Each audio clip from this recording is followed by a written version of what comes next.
বৃদ্ধি কৰক মাহিলী দৰমহা সোমাব নিয়ম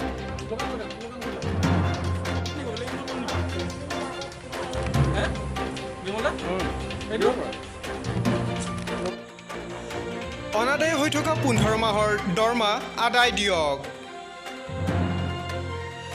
মাহিলী দৰমহা বৃদ্ধি কৰি PF-সমূহ মোকলাই দিয়ক।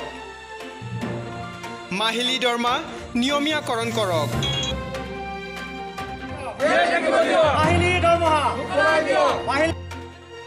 অনাদায় হৈ থকা 15 মাহৰ দৰমহা আদায় দিয়া, মাহিলী দৰমহা বৃদ্ধি কৰি PF-সমূহ মোকলাই দিয়া আৰু মাহিলী দৰমহা নিয়মীয়াকৰণ কৰা ইত্যাদি দাবীত শোণিতপুৰত পলিটেকনিক মহাবিদ্যালয়ৰ চতুৰ্থ বৰ্গৰ কৰ্মচাৰীসকলে পালন কৰিলে অনিৰ্দিষ্টকালীন কৰ্মবিৰতি। শীঘ্ৰেই চৰকাৰক দাবীসমূহ পূৰণ কৰাৰ আহ্বান।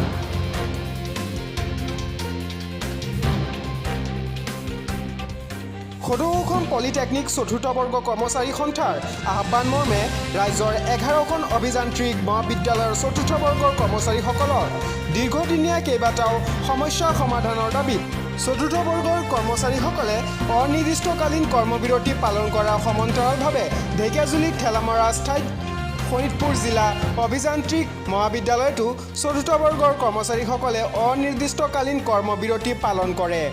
2017 বৰ্ষত 3টা প্ৰাইভেট কোম্পানীৰ দ্বাৰা ৰাজ্যৰ 11খন অভিযান্ত্ৰিক মহাবিদ্যালয়ত মুঠ 292 গৰাকী চতুৰ্থ বৰ্গৰ কৰ্মচাৰী নিযুক্তি প্ৰদান কৰিছিল যদিও বৰ্তমান কোম্পানীসমূহৰ পৰা সেই ক্ষমতা কৰ্তন কৰি কাৰিকৰী শিক্ষা সঞ্চালকৰ অধীনত এইসকল কৰ্মচাৰীক পৰিচালনা কৰি থকা হৈছে।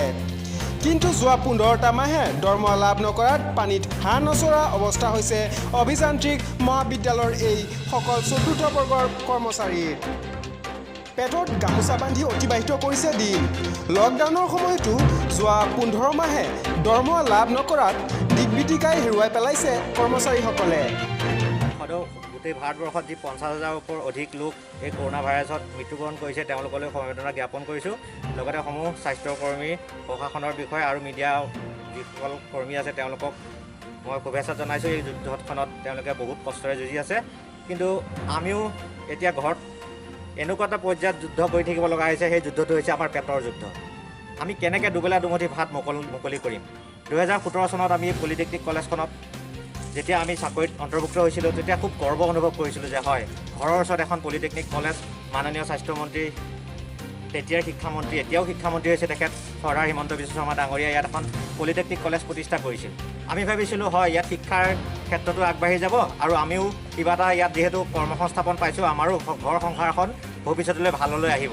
কিন্তু যি দেখিছোঁ আগতে আমি ইয়াত সোমোৱাৰ আগত যেনেদৰে চলিছিলোঁ তাতকৈ ইয়াত সোমোৱাৰ পিছত এনেকুৱা এটা পৰ্যায়লৈ আমাৰ দিনে দিনে গতি কৰিছে যে আমাৰ মানে ক'বলৈ ভাষা নাই। আমি দুবেলা দুসাঁজ খাবলৈ ইয়াতে যে চাকৰি কৰি ভাত খাম সেইটো উপায় নোহোৱা হৈ গৈছে।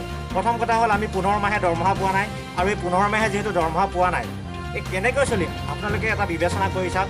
চৰকাৰ মুখ্যমন্ত্ৰী মহোদয়, আমাৰ শিক্ষামন্ত্ৰী মহোদয়, আপোনালোকে এটা বিবেচনা কৰি চাওক। যদি 15 মাহ মানুহে দৰমহা নাপায় চলিব পাৰিলোহেঁতেন। যদি আমাৰ 40,000 50,000 দৰমহা হ'লহেঁতেন, 2 মাহৰ দৰমহা পালে আমি এবছৰ চলিব পাৰিলোঁ। 8,700 টকা দৰমহা আমাৰ মাহত আমাৰ 8,700ৰে নোকোলায়। আমি এতিয়া 15 মাহ দৰমহা পোৱা নাই, আমি কেনেকৈ চলিম? গতিকে মই আপোনালোকক বিনম্ৰতাৰে অনুৰোধ কৰিছোঁ যাতে আমাৰ দৰমহাসমূহ মুকলি কৰি দিয়ে। লগতে আমাৰ যি PF আৰু ESI ধন, আগত HID নামৰ এটা কোম্পানীৰ অধীনত আমাৰ আছিল, তেওঁলোকৰ 11 মাহৰ দৰমহা আমি পোৱা নাই। PF আৰু ESI ধন আমাৰ একাউণ্টত জমাই হোৱা নাই। অলপ তদন্ত কৰক মাননীয় শিক্ষামন্ত্ৰী মহোদয়, মই আপোনাক কাটৰ অনুৰোধ জনাইছোঁ। এইবিলাক বিষয় আমাক চকু দিয়ক আৰু আমাক জীয়াই থাকিবলৈ দিয়ক। আমাৰ এনেকুৱা এটা কণ্ডিশ্যন হৈছে, নিজকে এতিয়া এনেকুৱা হৈছে হাজিৰা কৰিব যাব নোৱাৰোঁ। মানুহে ক'ব তোনে চাকৰি কৰক, কিয় হাজিৰা?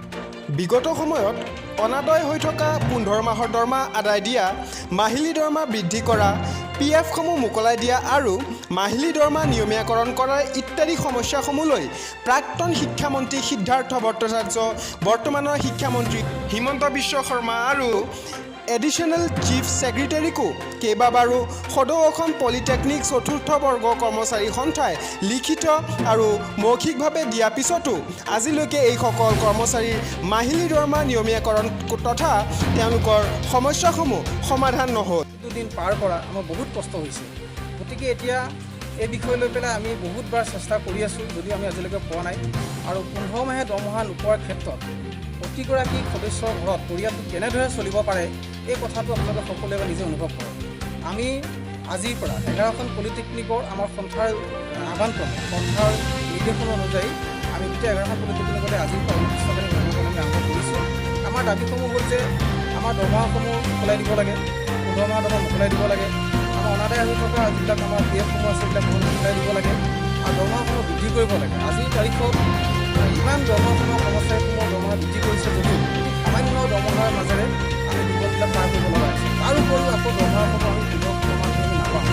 ইয়াত অধিকাংশ সদস্যই ভগৱানে নকৰক এটা বেয়া দিন নাহক, এনেকুৱা হৈছে অতি কষ্টৰ মাজে তেওঁলোকে দিনবিলাক পাৰ কৰিছে। গতিকে আমি চৰকাৰক আমি এটাই আহ্বান জনাওঁ যে আপোনালোকে এই 11খন পলিটেকনিকত যে আপোনালোকে ক্লাছ কৰি আছে, গেষ্ট ফেকাল্টি আছে, চৰকাৰী চাকৰি আছে, তাৰ মাজত যে আমি ইয়াত সৰু যে আমি ইয়াত সোমাই আছোঁ, এইসকল আপোনালোকে জানে নে নাজানে? যদি আপোনালোকে জানে তেনেহ'লে আমাৰ পৰিয়ালটোৰ ক্ষেত্ৰত আমাৰ এই 290টা পৰিয়ালৰ ক্ষেত্ৰত আপোনালোকে অকণ চকু মেলি চাওক, আমাৰ দৰমহাসমূহ কিছু বৃদ্ধি কৰক আৰু আপোনালোকে আমাৰ দৰমহাসমূহ নিয়মীয়াকৈ আদায় দিয়ক। এই কথাখিনি আমি ক'লোঁ। আৰু যদি আমাক এই ধৰণে আমাৰ চৰকাৰে কম দিনৰ ভিতৰতে আদায় নিদিয়ে তেনেহ'লে আমি নিশ্চয় আমি আমাৰ পৰিয়ালটোক জীয়াই ৰাখিবৰ কাৰণে, আমি নিজক জীয়াই ৰাখিবৰ কাৰণে ভজন দাসৰ ৰিপৰ্ট, নৱপ্ৰহৰ লাইভ। কাৰ্যসূচী গ্ৰহণ কৰিবলৈ বাধ্য হ'ম।